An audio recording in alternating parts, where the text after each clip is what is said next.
કાશ્મીરના પહેલગામ નજીક 22 શરણ ઘાટીમાં આતંકી હુમલામાં 27 પર્યટકોના મોત થયા છે.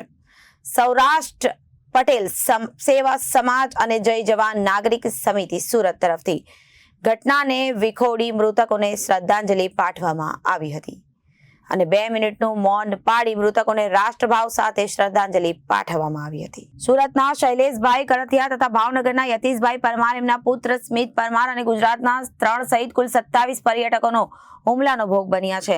તેમના પરિવારજનોને સાંત્વના સાથે શ્રદ્ધાંજલિ પાઠવવામાં આવી હતી. સૌરાષ્ટ્ર પટેલ દ્વારા સેવા સમાજ સુરત, જય જવાન નાગરિક સમિતિ સુરત, પટેલ સમાજ યુવા ટીમ અને મહિલા વિંગના ટ્રસ્ટીઓ, કાર્યકર્તાઓ અને સભ્યોએ મૌન સાથે મૃતકોને શ્રદ્ધાંજલિ પાઠવી હતી અને શોક ઠરાવનું વાંચન કર્યું હતું. એક દિવસ પહેલાં કાશ્મીરના પહેલગામમાં આતંકી હુમલો થયો.